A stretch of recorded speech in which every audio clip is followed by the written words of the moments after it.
Resumen en imágenes. Fueron desalojadas ya las oficinas de la Dirección General del Colegio de Ciencias y Humanidades, que mantuvieron por 14 días tomadas una treintena de jóvenes que se dicen estudiantes, a cambio de la promesa de la autoridad universitaria de no aplicarles ningún tipo de sanción. Yo recuerdo hubo un tiempo en donde se nos enseñó, cuando íbamos a la escuela, un concepto hoy desaparecido que se llamaba respeto. ¿Se acuerdan? Cuando había el respeto. Hoy el respeto ya no existe, y no solamente no existe, sino que la falta de este es promovida por la propia autoridad. Amedrentada, arrinconada, yo no sé qué oculta la autoridad, que acaba negociando con este tipo de rijosos. Es una verdadera vergüenza y es una pena para las siguientes generaciones. A toda la juventud que me está escuchando, decirles, de lo que más y en donde más se aprende es cuando un adulto reprende a un joven por una mala acción. Al principio duele, pero ese dolor se transforma en educación. Yo quisiera decirles a ustedes que si han sufrido ese dolor, el día de mañana lo van a capitalizar con un tesoro enorme, que será el de la retribución, haciendo sentir que ustedes gozan de conocer un concepto que se llama respeto. Tras 5 horas de negociaciones, los inconformes aceptaron comenzar un proceso de diálogo en donde van a analizar la reincorporación de 6 estudiantes expulsados por hechos violentos a principios del mes en el CCH de Naucalpan, que motivaron la ocupación del inmueble, así como el retiro de las denuncias penales que pesaban, porque ya no, en su contra. La primera mesa de diálogo iniciará esta tarde en la sala del Consejo Técnico del edificio desalojado, y las siguientes se programaron para los días 25 y 28 de febrero. Entre goyas y otros cánticos que sonaban más bien a proclamas ya muy acuñadas en la izquierda, los jóvenes salieron del inmueble. Jóvenes, a quienes me escuchan, a la juventud que me escucha, nunca en su vida se cubran la cara, porque es una forma de tener vergüenza de ustedes mismos.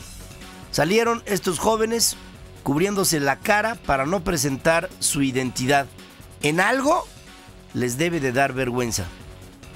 La Dirección General del CCH no levantará ninguna sanción por los actos desarrollados el día de la toma de la Dirección General del 6 de febrero a la fecha del 20 de febrero del 2013.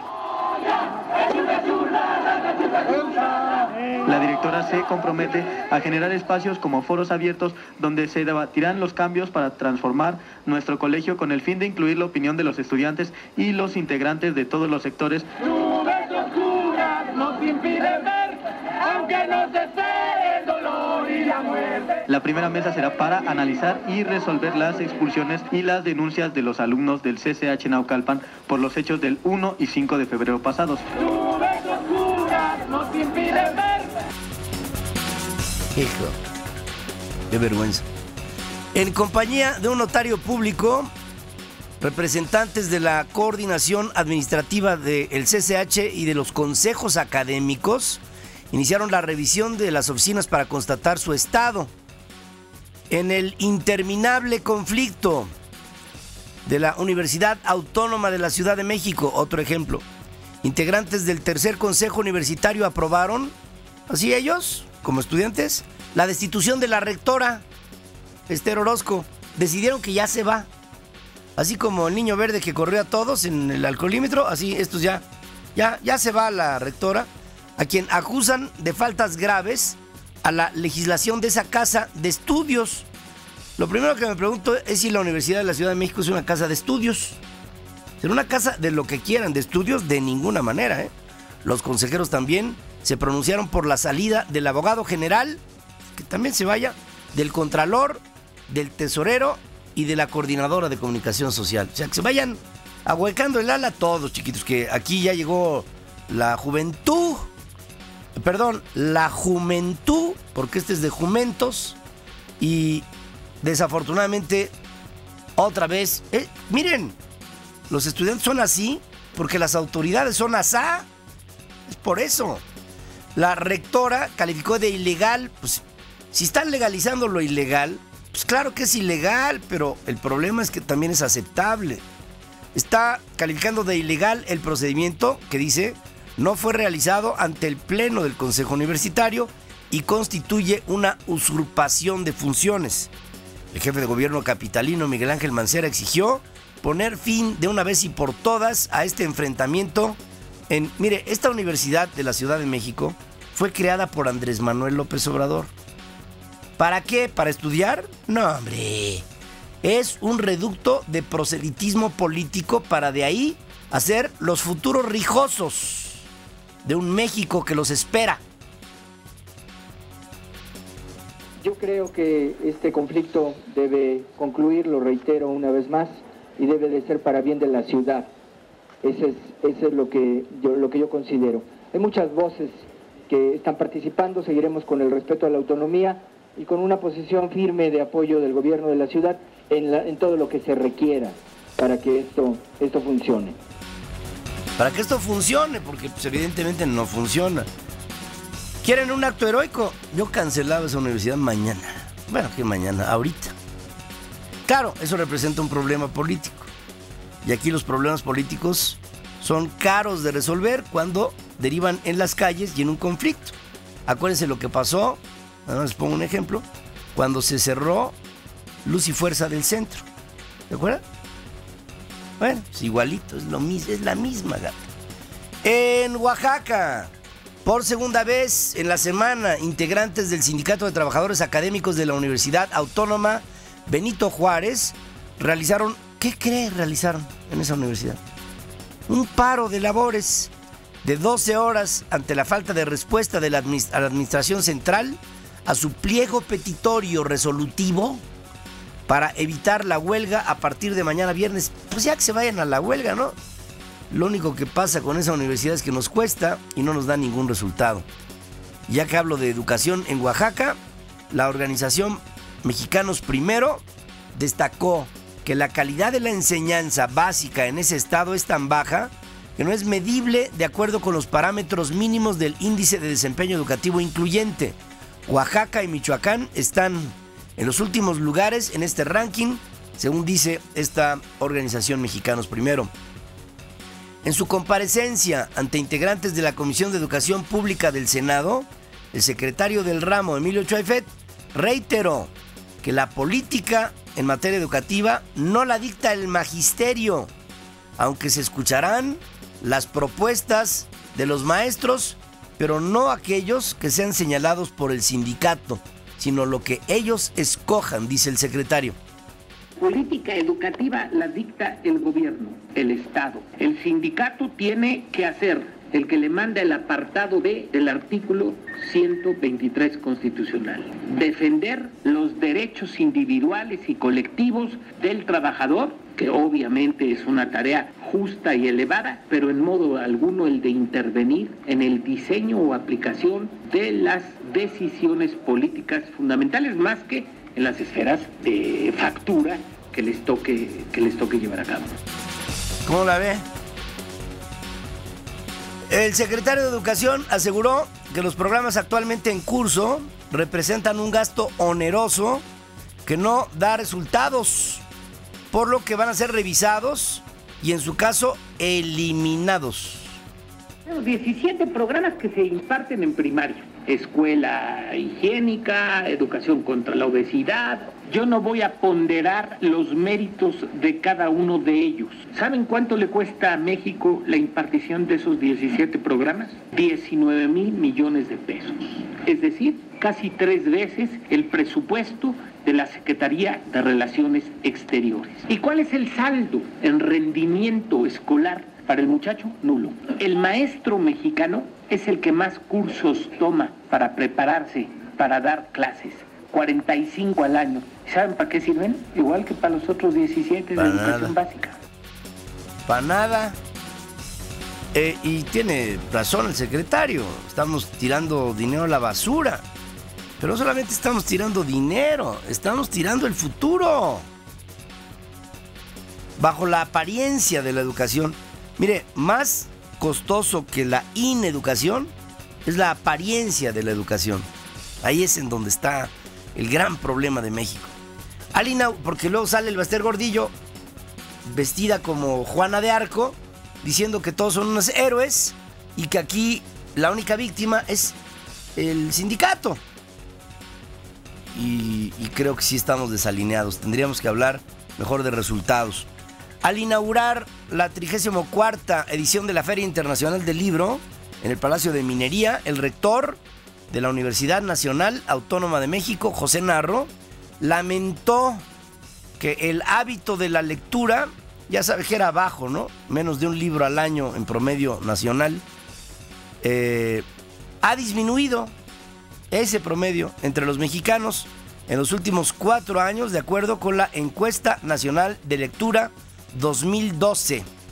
El mismo título del informe de resultados es elocuente y preocupante, de la penumbra a la oscuridad, en referencia al hecho de que la lectura entre los mexicanos disminuyó en los últimos 4 años. Una sociedad con buenos estándares educativos y con indicadores de bienestar social adecuados tiene, por supuesto, mejores posibilidades de desarrollar el gusto por la lectura.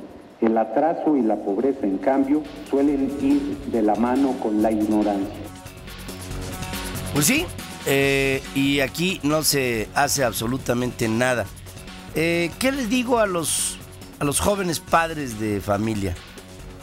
Les digo algo, valdría la pena cuando tengan hijos, o si tienen hijos pequeños, antes de que se vayan a dormir, léanle a los niños, léanle algo que, lean lo que quieran, lean con ellos, un parrafito, un capítulo, algo de algún libro. Muéstrenle a los niños el valor de un contenido escrito. Y van a ver ustedes cómo eso hace gimnasio, hace costumbre. Y esa costumbre va a hacer que esos chamacos, el día de mañana, antes de dormir, van a leer. Es tan sencillo como eso. Otros verán telenovelas, ¿no? Pues cada quien. La organización Human Rights Watch documentó 250 casos de desapariciones en el sexenio anterior. Más de la mitad de estas serían desapariciones forzadas, en las cuales estarían implicadas las fuerzas de seguridad del Estado, según un reporte que entregó Human Rights Watch al secretario de Gobernación, Miguel Ángel Osorio. La organización reconoce que esta cifra no representa en absoluto la totalidad de las desapariciones ocurridas en el país en los últimos años, problema que dicen se agravó por la falta de atención del gobierno anterior, dice José Miguel Vivanco, director para las Américas de este organismo. El récord del gobierno del presidente Calderón en materia de derechos humanos es un desastre y tiene que ser abordado con seriedad. Creemos que aquí hay una gran oportunidad para México. Hay un nuevo gobierno que no tiene responsabilidades en esos hechos, pero que sí puede avanzar con las investigaciones y conseguir y lograr justicia para los miles de familiares de personas desaparecidas durante esta guerra contra el narcotráfico. La subsecretaria de Asuntos Jurídicos y de Derechos Humanos de Gobernación, que es Lía Limón, informó que la PGR entregará al Secretariado Ejecutivo del Sistema Nacional de Seguridad Pública una base de datos con más de 27,000 nombres de personas desaparecidas en los últimos años para conformar un listado nacional de acuerdo a lo que establece la Ley Nacional del Registro de Datos de Personas Extraviadas o bien desaparecidas. Contiene más de 27,000 casos. Esa es la información que se estará migrando en estos días y que existe el compromiso de CENAPI de migrarla y del centro de recibirla a fin de avanzar en este tema. Por otra parte, en un foro organizado por el Senado sobre la figura del arraigo judicial, el representante de la Alta Comisionada para los Derechos Humanos, que es Javier Hernández, se pronunció por la eliminación de este recurso, que ya no haya arraigo, que en el 97% de los casos no se han podido acreditar responsabilidades penales a personas que han sido retenidas para una investigación. En este mismo sentido habló el subprocurador de Derechos Humanos de la PGR, Ricardo García Cervantes. datos objetivos, está claro que la figura del arraigo ha sido ocasión para la violación de derechos humanos de manera persistente. Es también ocasión para la práctica de la tortura. Es ocasión para detener y luego investigar cuando un Estado de Derecho implica que de las investigaciones previas se puede inculpar a alguien y ponerlo en manos de la justicia, es decir, en manos de los jueces. Los países del sistema de integración centroamericana y México acordaron fortalecer mecanismos en contra del crimen organizado. El presidente Enrique Peña Nieto aseguró que los participantes en el encuentro coincidieron en la urgente necesidad de reducir la violencia y poner énfasis en la prevención del delito. Hago un llamado a los aquí presentes, representantes y jefes de Estado de países hermanos de Centroamérica, para que nos unamos en un mismo espíritu de paz y de fraternidad, y que ello derive en una mayor cooperación entre nuestros países hermanos para un mayor desarrollo y cohesión de nuestra región. Y ahí le está mandando un mensaje a los Estados Unidos, el tema de la prevención del delito sobre la persecución del delincuente. Por otra parte, Peña Nieto pidió cerrar filas en torno a un candidato para ocupar la Secretaría General de la Organización Mundial de Comercio y no incurrir en el canibalismo, luego de que Brasil, Costa Rica y México han presentado propuestas para ocupar el cargo. Llamó a apoyar al candidato mejor posicionado entre los 9 contendientes, que incluye aspirantes de otras latitudes, claro, ¿no? El gobierno de Guerrero inició el proceso de institucionalización y establecimiento de un marco normativo de las policías comunitarias que operan en los municipios de Costa Chica y La Montaña. Mientras se confirma este anuncio, en el municipio de Ayutla de los Libres, los grupos de autodefensa sostuvieron un enfrentamiento a tiros en la comunidad de El Refugio con presuntos delincuentes que abrieron fuego en contra de un retén. Hay un muerto, varios heridos del presunto grupo agresor. Este sería el segundo incidente de grupos de autodefensa con resultado trágico. Mucho cuidado. La Unión de Pueblos y Organizaciones de Guerrero anuncia que extenderá a 5 municipios más la operación de policías comunitarios que ya tienen más de 1 millar de integrantes. También en Guerrero, la Procuraduría Estatal pone en libertad a 2 de los 6 arraigados por su presunto involucramiento en la violación tumultuaria de una turista del Distrito Federal ocurrida a finales del año pasado. Asesinato múltiple en Monterrey. 4 integrantes de una misma familia, incluidos a 2 menores de edad, fueron asesinados en un negocio de chatarra en el norte de la ciudad. También mataron a 2 empleados del negocio. El gobernador de Tamaulipas, Egidio Torre, condenó el estallido de 2 granadas frente al Palacio de Gobierno la tarde del miércoles, allá en Ciudad Victoria, que dejaron 3 personas heridas por esquirlas, y aseguró que el atentado es en respuesta a las acciones coordinadas de fuerzas federales y locales en contra del crimen organizado. Sin duda alguna son reacciones debido a la gran coordinación que tenemos, como ya lo mencionábamos, tanto las fuerzas federales como la Policía Estatal, para seguir trabajando en bienestar de la seguridad de los tamaulipecos. En esta capital fueron detenidos 2 hermanos, además se veía que era un mensaje lo de las granadas, ¿no? Porque iba derechito a el Palacio de Gobierno del Estado. En esta capital fueron detenidos 2 hermanos dedicados a la venta de armas de fuego y municiones. Estos brillantes delincuentes colocaron entre puestos ambulantes del Tianguis de El Salado, allá en Iztapalapa, un letrero con un anuncio: se venden cartuchos de todos los calibres. Sí, llegó ahí la policía a comprar. Es que se necesita. Bueno, estoy arrepentido y no lo vuelvo a hacer, dice el senador del Partido Verde, Jorge Emilio González. Este niño verde botella, o también le llaman el niño briago, ahora le llaman así.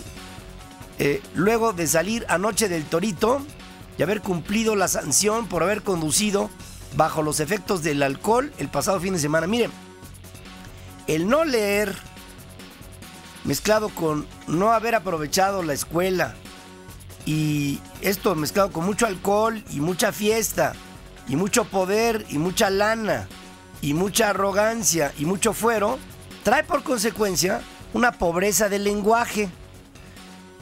Hay en el lenguaje, por ejemplo, algo que se me hace maravilloso. Las lenguas tienen palabras diversas que significan lo mismo. A eso se le llama sinónimo. Cuando tú tienes varias palabras, vocablos, para hablar de sinónimos, varios vocablos que significan lo mismo, pero por tu riqueza en el vocabulario, pues puedes manifestarlas de diferentes maneras. Oigan ustedes la riqueza del vocabulario del Niño Verde Botella. El programa del alcoholímetro es un gran programa. No me queda más que felicitar a todos los que contribuyen para que este programa se lleve a cabo, a todos los custodios, todos los policías, todos los que implementaron este programa. Nos enseñaron videos, nos dieron pláticas. Es un programa que ha bajado mucho los accidentes en la ciudad, sobre todo en las noches, sobre todo en jóvenes. A mí me deja una experiencia para jamás.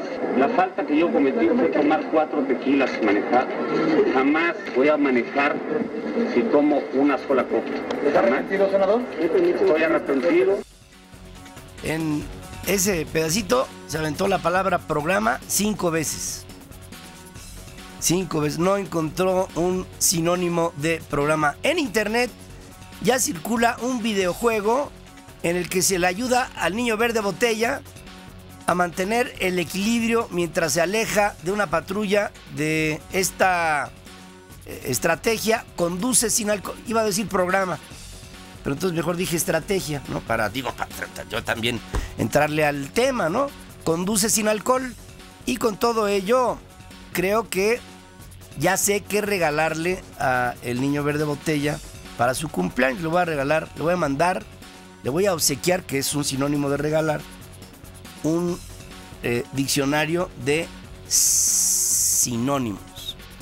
En un solo concepto dice 5 veces programa. Claro, no le puedo pedir peras al olmo. Simplemente nos habla de la pobreza de un político rico, enriquecido con el dinero que usted y yo le regalamos a través del Instituto Federal Electoral.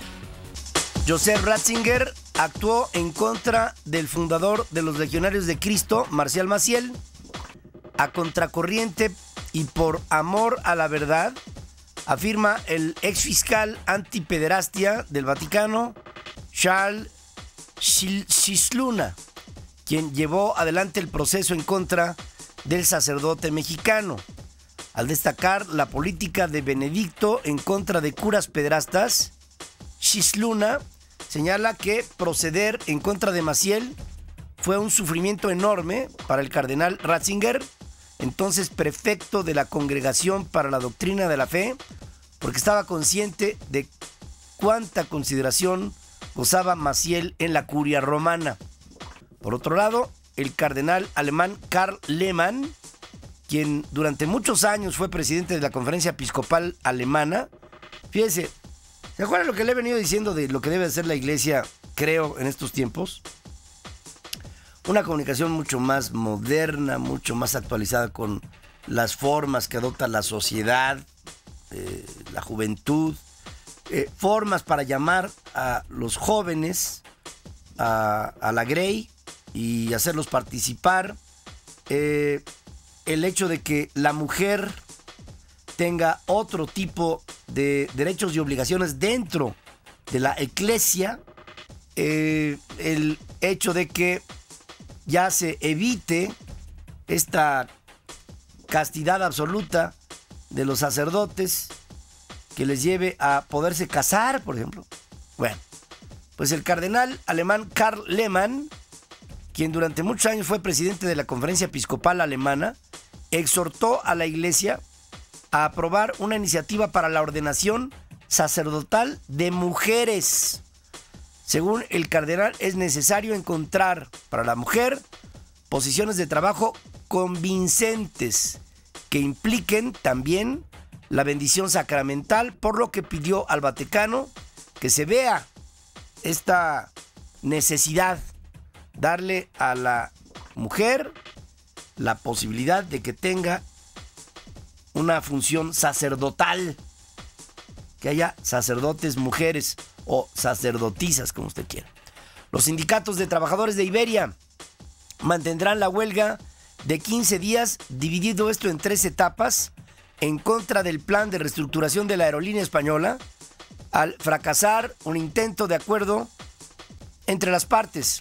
La cita convocada por la compañía duró solamente 15 minutos, al estar en medio la discrepancia sobre el despido de más de 3,000 trabajadores como parte de un ajuste necesario, doloroso, realizado por Iberia en la fusión con British Airways. Este jueves, en la 4ª jornada de huelga, 258 vuelos serán cancelados. En Grecia, la policía disparó gases lacrimógenos contra de miles de personas que protestaban en el centro de Atenas en el marco de una huelga general de 24 horas en contra de duras medidas de austeridad aplicadas por el gobierno para hacer frente a la crisis. El Departamento del Tesoro de los Estados Unidos incluyó en su lista de narcotraficantes, especialmente designados, se llaman, al colombiano José Evaristo Linares Castillo por sus presuntos nexos con cárteles mexicanos. De acuerdo con las autoridades de los Estados Unidos, el cártel de Villavicencio, que encabeza Linares Castillo, transporta cocaína por aire a Centroamérica, desde donde después es llevada a México con apoyo de grupos criminales regionales. Ya en nuestro país, su distribución y también trasiego a los Estados Unidos pasa a manos de los cárteles de los Zetas y también del cártel de Sinaloa, el del Chapo Guzmán. En su sede de Nueva York, la ONU inauguró oficialmente el Año Internacional de la Quinua, similar al amaranto, debido a que el alto valor nutricional de este alimento puede impulsar el desarrollo de los pueblos de economías emergentes en el mundo. El secretario general de la ONU, el secretario Ban Ki-moon, destacó que la quinua es un cultivo ideal para impulsar la agricultura ambientalmente sustentable y para combatir al cambio climático, pues minimiza la desertificación y la degradación de los suelos. El Año Internacional de la Quinua fue propuesto por el gobierno de Bolivia con el apoyo de Argentina, Azerbaiyán, Ecuador, Georgia, que no Georgia, es Georgia, Honduras, Nicaragua, Paraguay, Perú y Uruguay, así como con el respaldo de la FAO, siendo aprobado por la Asamblea General de las Naciones Unidas en diciembre del 2011. La conferencia tomó nota de las excepcionales cualidades nutricionales de la quinua, se llaman quinoa allá en Quintana Roo y en Yucatán, su adaptabilidad a diferentes pisos agroecológicos y su contribución potencial en la lucha en contra del hambre y la desnutrición. La NASA considera el cultivo de la quinua como un posible candidato para sistemas ecológicos cerrados, ideal en viajes espaciales de larga duración. La Organización de las Naciones Unidas conmemora hoy el Día Internacional de la Lengua Materna, como le decía al principio del programa, con el tema El libro, eje de la educación materna. Este año la UNESCO ha decidido examinar los lazos entre la lengua y el libro, porque los textos son una fuerza de paz y desarrollo que hay que poner al alcance de todos. Son también herramientas esenciales de expresión que participan en el enriquecimiento y la preservación de las lenguas en el transcurso del tiempo. En la época de las nuevas tecnologías, los libros siguen siendo instrumentos preciosos, manejables, resistentes, prácticos para el intercambio de conocimientos, la comprensión mutua, la apertura del mundo, destaca la directora general de la UNESCO, Irina Bokova. El Día Internacional de la Lengua Materna fue proclamado por la Conferencia General de la Organización de las Naciones Unidas para la Educación, Ciencia y Cultura, UNESCO, en noviembre del 99. La ONU subrayó que las lenguas son los instrumentos más poderosos para la preservación y el desarrollo de nuestro patrimonio cultural tangible e intangible. Y quiero decirle otra cosa de los idiomas. Estos se van evolucionando. Se contraen o se expanden en función de ciertos temas que se van presentando en el camino de los pueblos. Incluso se van distanciando. El mismo idioma, el tronco común, por ejemplo, en todo lo que es América Latina, el español, ¿no? Ya hay palabras en el español de Chile que no son comprensibles para el niño verde. Y claro, hay algunos vocablos del niño verde que ya no son comprensibles para un chileno, y más cuando lleva 4 tequilas, ¿no?